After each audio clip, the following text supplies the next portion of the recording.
I definitely wanted to look at this trailer and do a reaction, but I watched it and I want to give my review because this is something every parent should watch, truly.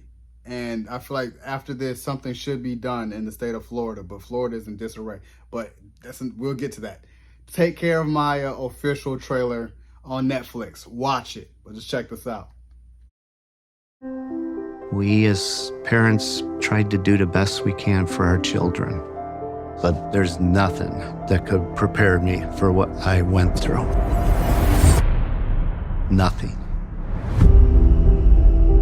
Beata and I had a beautiful family, but then Maya started to get sick.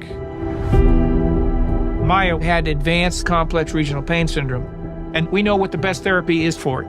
It's called ketamine. We were just blessed that we finally seen something working, but Maya relapsed.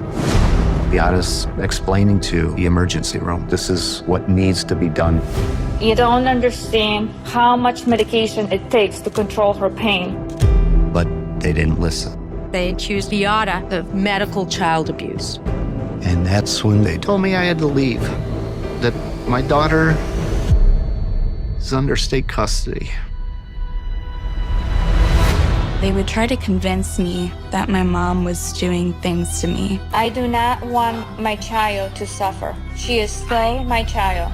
Our family was falling apart. You're gonna cause more problems! I'm fighting for my child. How should I feel? No matter what we did, the court sided with the hospital staff. Judges don't care about evidence. You don't get to the truth by accepting what's in front of you without questioning it. And I realized that this was a lot bigger than just the Kowalskis. How many times are you allowed to be wrong and destroy lives before they say, okay, that's enough? These families walked in hoping for help for their child, and some of them walked out in handcuffs.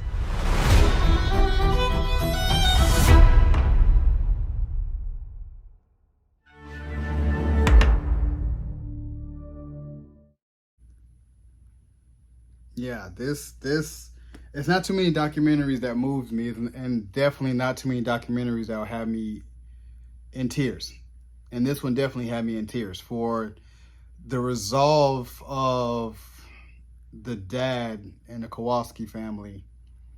He had tremendous resolve, meaning he stayed chill for the most part. You know, you seen him kind of go off on his wife of leave it alone because we're losing our daughter. We're trying to get her back. And she just, you know, as a mother, I understood. She just kept like, no, this what needs to be done.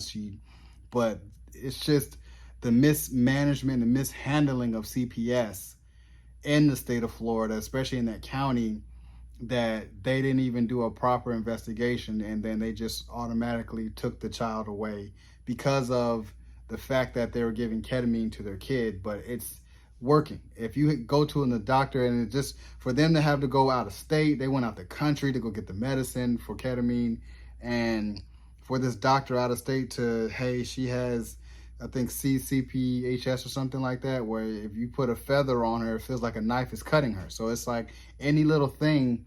And I remember she had got like a cold amplified times 10. So it messed her up. And as a parent, you are concerned. You're going through every length to try to find out what's wrong with your kid and try to get your kid the best help.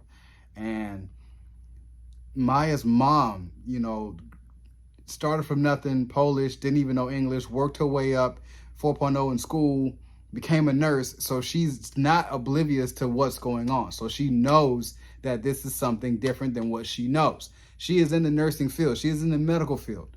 So for her to get help on her daughter, and bless her mom for writing down and recording conversations, because she was like, this is ridiculous that I have to go this route and this detailed to make it work. And still nothing. Like, CPS was just being rude. They took her away, and her mom was just freaking out day by day. And it got to the point where she couldn't even, when she visited her daughter, she was no longer allowed to hug her daughter. And that'll make any parent, unless her mom, go crazy.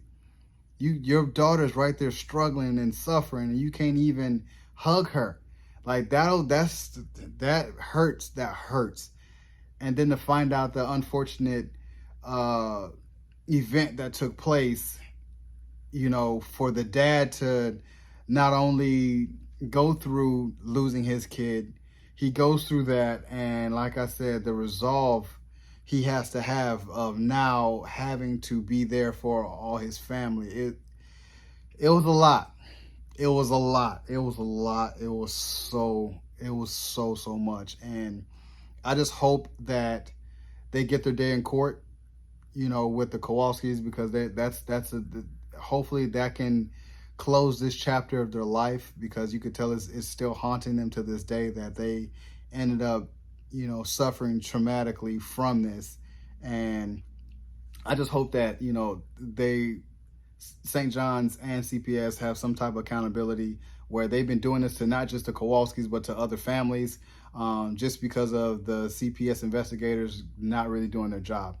And it's happened to families all over Florida. And I was kind of like, whoa, that is a huge epidemic going on, where it's just 10 minutes, not even 10 minutes of an evaluation. Then boom, the parent gets thrown in jail, you know, and that disrupts your whole life, gets turned upside down. If you go to jail, you lose your job, you know, you lose your career, and you're really in jail. You got to pay a whole bunch of court fees. So that is in itself very harsh on anyone, especially a parent trying to fight for their kid. Like, that is crazy. It is so many people in this world who don't want to be around their kid, and you want to punish the ones that is trying to get the best help for their kid.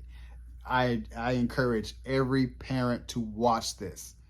Every parent. So, you guys enjoyed my reaction and review of Take Care of Maya official trailer. Subscribe to my channel. Post a comment down below and like the video. It's your boy, D Dyson. Peace.